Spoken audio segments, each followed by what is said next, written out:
What's up, everyone? Welcome to episode 44 of my journey of me documenting my journey as an AI startup founder. I'm a solo founder. I have no funding. I'm building this startup by myself with my own money. I quit Google search a couple of years back to start this thing because I've always wanted to build my own search product, my own search app. And a couple of years back, with AI on the rise, I thought it was the right time. And so I'm building basically a search app from scratch, but obviously I'm rethinking it in the AI world. How do I build it? Now, this is going to be a little bit of a technical video, so let's dive in.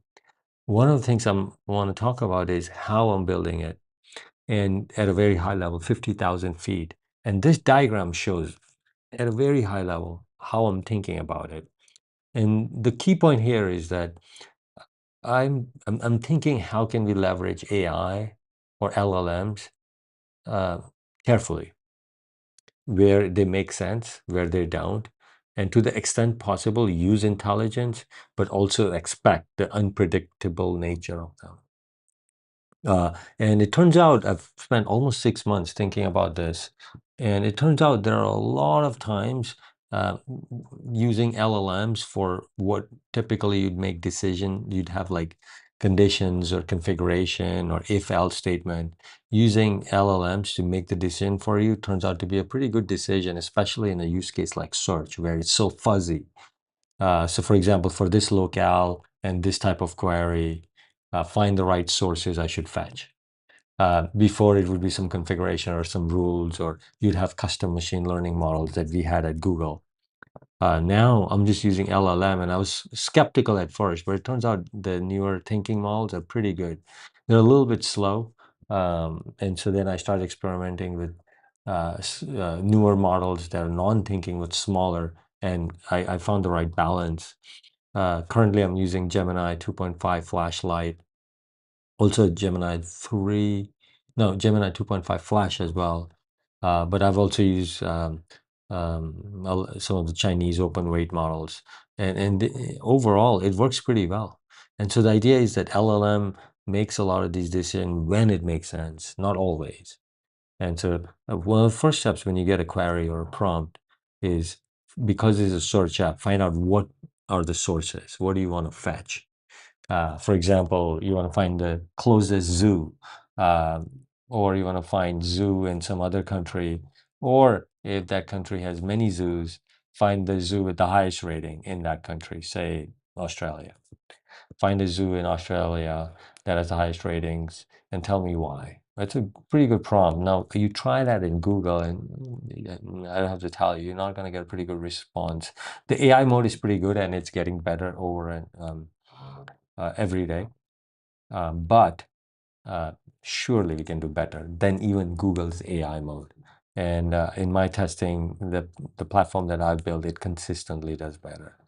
And you may be thinking Perplexity. Yes, absolutely. Perplexity is also in the same line of products. The way I'm thinking is the user experience is also part of the search experience. So Perplexity still looks like a chat response, in text back, and not very visual.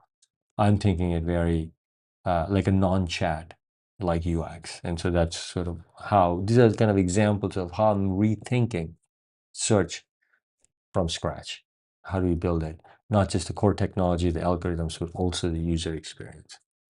And so you can see here an example of it where I see LLM chooses a visible UI. Now, what do I mean by that? Before, you would just have a template and you'd fill that template and just show it to the user. That's how traditional engineering happened all the time. Or you'd have if-else conditions, or if I have this data. For example, if I had data for a map, like the latitude, longitudinal location, I'll show a map widget, or else I won't. If I had images, I'll show images, else I won't. What I'm doing is, again, being AI native.